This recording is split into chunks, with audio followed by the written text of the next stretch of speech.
புது சிருஷ்டியின் குடும்பமும் கடமைகளும். Reprint number 1671, பக்கம் 232. தலைப்பு: உன் வாலிப பிராயத்தில்.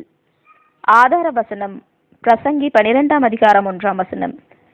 தீங்கு நாட்கள் வராததற்கு முன்னும், எனக்கு பிரியமானவைகள் அல்ல என்று நீ சொல்லும் வருஷங்கள் சேராததற்கு முன்னும், நீ உன் வாலிப பிராயத்திலே உன் சிருஷ்டிகரை நினை.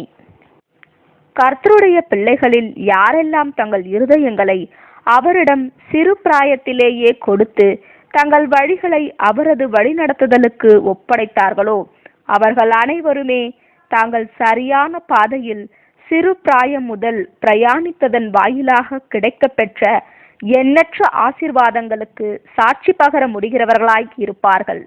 நம் மத்தியில் மிகவும் இளையவர்களாய் காணப்படும் சிலர் ஜீவிதத்தின் பாதைகளில் முதலாம் அடியை எடுத்து வைப்பதை காண்கையில் நாங்கள் மகிழ்ச்சி அடைகின்றோம். அத்தகைய இளைய யாத்திகர்கள் அனைவரிடமும் நாங்கள் சொல்லுவதாவது: தேவன் உங்களை ஆசீர்வதிப்பாராக. நீங்கள் சிலுவையின் இளம் வீரர்கள் என புறப்படுகிறீர்கள். நீங்கள் தைரியமுள்ள உண்மையுள்ள போர்ச்சேவகர்களாய் காணப்பட வேண்டும் என்றும், போர்ச்சேவகனுடைய முதலாம் கடமை என்பது தளபதியாகிய இயேசு கிறிஸ்துவுக்கு கீழ்ப்படிவதாகும் என்பதை நீங்கள் நினைவில் கொள்ள வேண்டும் என்றும் நாங்கள் விரும்புகின்றோம். நீங்கள் என்ன செய்ய அவர் விரும்புகின்றார் என்பதை கூர்ந்து கவனித்து புரிந்து கொள்ள முயற்சியுங்கள். பின்னர் உங்களால் அவரது வழிகாட்டுதலில் உள்ள ஞானத்தினை புரிந்து கொள்ள முடிகிறதோ இல்லையோ, அந்த வழிகாட்டுதலுக்கு உடனடியாக கீழ்ப்படியுங்கள் என்பதே ஆகும். ஒரு குழந்தையானது எத்தனை சிறு பிராயத்தில் தன் இருதயத்தை தேவனுக்கு கொடுத்து அவருக்கு முழுமையாய் அர்ப்பணம் பண்ணிடலாம் என்றுள்ள கேள்வி அநேகரிடம் காணப்படுகின்றது. ஆனால் அவர்கள் பிறப்பதற்கு முன்னதாகவே அல்லது கருத்தரிப்பதற்கு முன்னதாகவே அவர்களது பெற்றோர்கள் அவர்களை கர்த்தருக்கு அர்ப்பணித்திடலாம் மற்றும் அர்ப்பணித்திட வேண்டும் என்று வேத வாக்கியங்கள் மிக தெளிவாய் தெரிவிக்கின்றதாய் இருக்கிறது. இப்படியாய் பிள்ளை பிறப்பதற்கு முன்பதாக அதன் மீது செயல்படும் பெற்றோரின் செல்வாக்கானது தேவ பக்திக்கு நேரான மன விருப்பத்தினையும் ஆவிக்குரிய சொத்தையும் பிள்ளைகளுக்கு அளித்திடும். மேலும் அறிவு வளர்கையில் இந்த இயல்பானது மனப்பான்மையானது வளர்ந்து பெருகி உயிருள்ள பக்தியாகிவிடும். ஆகையால் மிக சிறு வயதிலேயே சிறு பிள்ளையானது தேவனுக்கான முழுமையான அர்ப்பணமாகிய பெற்றோரின் உடன்படிக்கையினை புரிந்த நிலையில் ஒப்புக்கொண்டிடும். இப்படி எதிர்பார்க்கப்பட வேண்டும் மற்றும் இப்படியாக கூடுமான மட்டும் சீக்கிரமாய் செய்திட வழிநடத்தப்பட வேண்டும். கர்த்தருக்கு சிறு பிராயத்திலேயே அர்ப்பணம் பண்ணினவர்கள் குறித்த அநேகம் குறிப்பிடத்தக்க உதாரணங்கள் வேத வாக்கியங்களில் நமக்கு இருக்கின்றன. யோவான் ஸ்நானனை குறித்து பார்க்கையில் அவரது பெற்றோர்கள் அவர்கள் இருவரும் கர்த்தரிட்ட சகல கற்பனைகளின்படியேயும் நியமங்களின்படியேயும் குற்றமற்றவர்களாய் நடந்து தேவனுக்கு முன்பாக நீதி உள்ளவர்களாய் இருந்தார்கள். லூக்கா 1ஆம் அதிகாரம் 6ஆம் வசனம் என்றும், ஜபங்களுக்கு பதிலாய் இவர் தன் தாயின் வயிற்றில் இருக்கும் போதே பரிசுத்த ஆவியினால் நிரப்பப்பட்டு கொடுக்கப்பட்டார் என்றும் சொல்லப்பட்டுள்ளது. லூக்கா 1ஆம் அதிகாரம் 15ஆம் வசனம், லூக்கா 1ஆம் அதிகாரம் 6ஆம் வசனம், 15ஆம் வசனம், 44, 66 மற்றும் 80 வசனங்கள். இது போலவே பவுலும் அவரது பிறப்பு முதற்கொண்டு ஒப்பு கொடுக்கப்பட்டிருந்தார். கலாத்தியர் 1ஆம் அதிகாரம் 15ஆம் வசனம், அப்போஸ்தலர் 26ஆம் அதிகாரம் 4-5 வசனங்கள். மற்றும் யூத மார்க்கத்திலிருந்து இவர் கிறிஸ்தவ மார்க்கத்திற்கு மாறிவிடுவதற்கு நீண்ட காலத்திற்கு முன்னதாகவே தேவனுக்கு வைராக்கியமாய் காணப்பட்டார். அப்போஸ்தலர் 22ஆம் அதிகாரம் 3-4 வசனங்கள். இப்படியாகவே தீமோத்தேயுவின் காரியமும் சாமுவேலின் காரியமும் மோசேயின் காரியமும் காணப்பட்டது. 2 தீமோத்தேயு 1ஆம் அதிகாரம் 5ஆம் வசனம், 3ஆம் அதிகாரம் 15ஆம் வசனம், 1 சாமுவேல் 1ஆம் அதிகாரம் 11ஆம் வசனம், 24 முதல் 28 வசனங்கள், 2ஆம் அதிகாரம் 11ஆம் வசனம், 18 முதல் 19 வசனங்கள் மற்றும் யாத்ராகமம் 2ஆம் அதிகாரம் 1ஆம் வசனம். இப்படி சிறு பிராயத்திலேயே கர்த்தருக்கு அர்ப்பணிக்கப்பட்டவர்கள் பிற்காலங்களில் அநேகருக்கு இன்னலையும் சிரமத்தினையும் கொண்டு வந்திட்டதான அநேகமான கண்ணிகளிலிருந்து அநேகமான சிக்கல்களிலிருந்து தப்பிவிடுவார்கள். மனம் போன போக்கில் ஜீவிப்பதன் காரணமாய் எப்போதும் வரும் கசப்பான அறுவடையினை இத்தகையவர்கள் அறுத்திட வேண்டியதில்லை. இவர்கள் தேவ பக்தியுள்ள ஜீவியங்களை ஜீவிப்பது என்பதை தங்கள் சுபாவ இயல்பிற்கு மிகவும் எதிரான ஒன்றாக உணர்வதில்லை. மேலும் பிற்காலங்களில் இவர்கள் தொடர்ச்சியான சுய கட்டுப்பாட்டின் காரணமாகவும் சுய அடக்குதலின் காரணமாகவும் பலமான குணலட்சணத்தை பெற்றிருப்பார்கள். மேலும் நீண்ட காலமாய் தேவனுடன் நெருங்கி காணப்பட்டதின் ஆசீர்வாதமான அனுகூலங்கள் மற்றும் அவரது வார்த்தைகள் மற்றும் அவரது கிருபையான ஏற்பாடுகளின் வழிநடத்துதலின் ஆசீர்வாதமான அனுகூலங்கள் அனைத்தையும் அடைவார்கள். தீங்கு நாட்கள் வராததற்கு முன்பு உன் வாலிப பிராயத்தில் உன் சிருஷ்டிகரை நினை என்ற அறிவுரை எவ்வளவு ஞானமுள்ளதாய் காணப்படுகிறது. வாலிப பிராயத்திலே தன் வழிகளை கர்த்தருக்கு ஒப்புவித்து தன் பாதைகளை அவர் வழிநடத்தும்படியாக அவரை நம்பினவர்களுக்கு கசப்பான ஏமாற்றம் மற்றும் விரக்தியின் அந்த பொல்லாத நாட்கள் ஒருபோதும் வருவதில்லை. கர்த்தருடைய வழிகள் இன்பமான வழிகள் மற்றும் அவரது பாதைகள் சமாதானமானவைகள் ஆகும். கர்த்தருடைய வழிகள் எவ்விதத்திலும் சுலபமான எளிமையான வழிகள் அல்ல, ஆனாலும் அவை எப்போதும் இன்பமானவைகளும் சமாதானமானவைகளும் ஆகும்.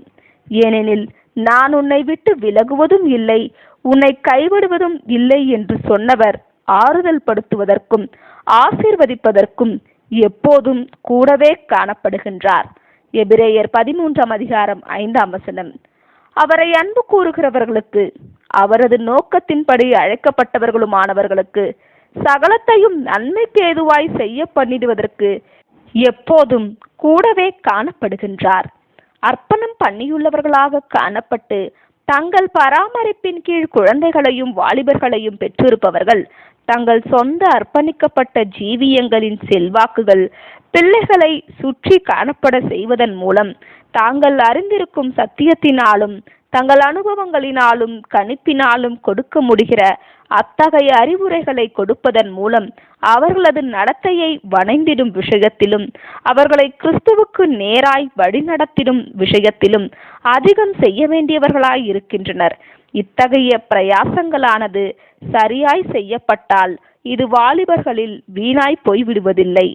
உங்களது முன்மாதிரி மற்றும் போதனைகள் மூலம் அர்ப்பணிக்கப்பட்ட விசுவாசிகளுக்கும் உலகத்தாருக்கும் இடையில் எத்தனை தெளிவாய் வரையறை உள்ளதென்பதையும் உலகத்தோடு எந்த இணைந்து போகுதலும் இல்லை என்பதையும், அதாவது கிறிஸ்துவை பின்பற்றுவது என்பது உலகத்தையும் அதன் ஆசைகளையும் அதன் களியாட்டங்களையும் அதன் இன்பங்களையும் தோழமையையும் துறந்து விடுவதாய் இருக்கும் என்பதையும் பிள்ளைகள் காண்பார்களாக.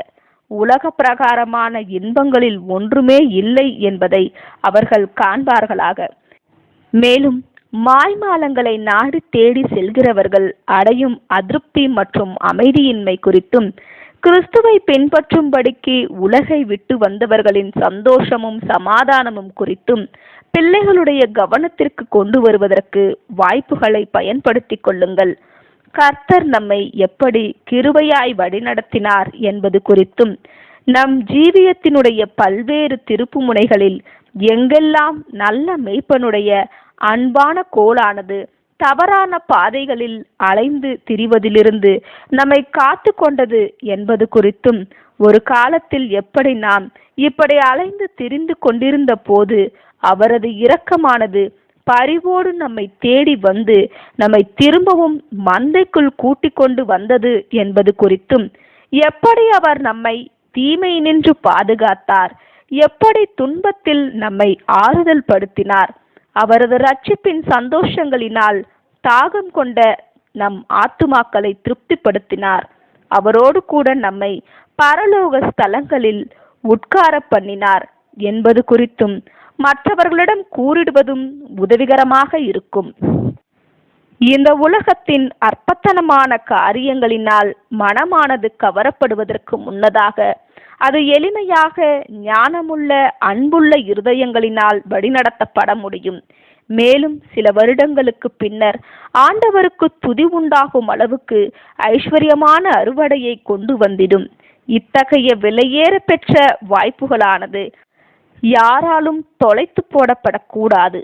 எனினும் வளர்ந்து வரும் சந்ததியினருக்கு அறிவுரை வழங்கிடும் குறைவான முக்கியத்துவம் உடைய இந்த வேலையை செய்வதற்காக என்று இந்த யுகத்தில் முதிர்ந்த கோதுமை மணிகளை அறுவடை பண்ணிடும் மகா பெரும் வேலையிலிருந்து பரிசுத்தவான்களை விலக பண்ணிடுவது எங்களது நோக்கமல்ல.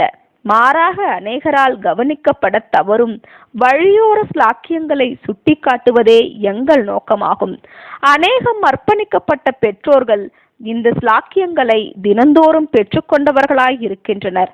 வாலிபர்கள் புரிந்து கொள்ளுவார்கள் என்று எதிர்பார்த்திட முடியாது, அல்லது அவர்கள் ஆவிக்குரிய நாட்டங்கள் எதுவும் கொண்டிருக்க மாட்டார்கள் எனும் தவறான எண்ணத்தின் காரணமாக அநேகர் தங்களோடு தொடர்புக்குள் வரும் வாலிபர்கள் முன் தங்கள் வெளிச்சத்தை பிரகாசிக்க மறந்து போய் விடுகின்றவர்களாக இருக்கின்றனர். முதலாவதாக, வாலிபர்கள் உலகத்தோடு கூட பெருமை, பேராசை, அற்பத்தனங்கள், அறிவீனமான காரியங்களிலுள்ள பந்தயத்தில் ஓடிட வேண்டும். பின்னர் அவர்கள் தேவனிடத்தில் மனம் மாற்றப்பட வேண்டும் என்று எண்ணிடுவது மகா தவறாகும். வாலிபர்களை தங்களது பராமரிப்பின் கீழ் பெற்றிருப்பவர்களின் கடமையாவது இத்தகைய செல்வாக்குகளிலிருந்து கூடுமான மட்டும் பாதுகாத்திட முற்படுவதும், உலகமானது அதன் கவர்ச்சிகரமான கண்ணிகளை இவர்களுக்கு முன் விரித்திடுவதற்கு முன்னதாக இவர்களது நாட்டங்களையும் நம்பிக்கைகளையும் தேவனில் மையம் கொள்ள செய்திட இவர்களுக்கு உதவிடுவதும் ஆகும். தங்கள் இருதயங்களை தேவனுக்கு கொடுத்தவர்களும் தினந்தோறும் இயேசுவை பின்பற்றிட நாடுகின்றவர்களுமான அருமையான சிறு பிள்ளைகள் மற்றும் வாலிபர்கள் அனைவருக்கும் காவல் கோபுரத்திலிருந்து நாங்கள் வாழ்த்துதல் சொல்லி அனுப்புகிறோம். இயேசுவை அன்பு கூறுகிறவர்களாகவும் இயேசுவை அன்பு கூறாத அல்லது அவரை பிரியப்படுத்த முயற்சித்திடாத மற்ற பிள்ளைகள் மத்தியில் இயேசுவிற்காய் நிற்பதற்கு வெட்கப்படாதவர்களாகவும் ராஜ்யத்தின் நற்செய்தியினை தங்கள் சக மாணவர்களிடம் கூறுகையில் அவர்களால் வினோதமானவர்களாக கருதப்பட்ட போதிலும், அவர்களால் நகைக்கப்பட்ட போதிலும் தைரியமாகவும் தேவனுக்கு உண்மையாகவும் காணப்பட்டவர்களாகவும் இருக்கும் மிக சிறு பிள்ளைகள் சிலரை நாங்கள் அறிந்திருக்கிறோம். உலகையும் அதன் ஆசைகள், இன்பங்களை தைரியமாய் துறந்தவர்களாக இருந்து கர்த்தருக்கென்று தங்கள் ஜீவியங்களை அர்ப்பணம் பண்ணியுள்ள மிக உண்மையுள்ளவர்கள் மத்தியில் காணப்படும் சில வாலிபர்களை கண்டு நாங்கள் களி கூர்ந்திடுகின்றோம். எங்களுடைய அலுவலகத்தில் உதவி செய்கின்ற சிலரும் வெற்றிகரமாய் ஊழியம் புரியும் தொகுதி விநியோகிப்பாளர்களில் அநேகரும் வயதில் இளையவர்களாகவே காணப்படுகின்றனர். நல்ல வேலையானது ஆழமாகவும் விரிவாகவும் தொடர்வதாக. கர்த்தருடைய ஊழியங்களில் பெரிதும் உதவப்படுகிற வாய்ப்புகளிலும் நீண்ட ஆயுள் காலங்களிலும் வாலிபர்கள் களி கூறுவார்களாக. வயது வந்தவர்கள் இந்த பகற்காலத்தில் தைரியமாயும் ஞானமாயும் கர்த்தருடைய சேனையில் தனித்திறனில் உள்ள போர் வீரரென வீரமாய் வேலை செய்பவர்களாக, வயதான யாத்திகர்கள் திவ்ய சத்தியம் எனும் கோலின் மீது சாய்ந்து அதன் உறுதியில் களி கூர்ந்து மற்றவர்களுக்கு வெளிச்சமாக நிற்பார்களாக. மேலும் ஓட்டத்தின் இறுதியில் நல்லதொரு போராட்டம் போராடினேன், விசுவாசத்தினை காத்து கொண்டேன் என்று சொல்ல முடிகிறவர்களாக இருப்பார்களாக. ஆமேன்.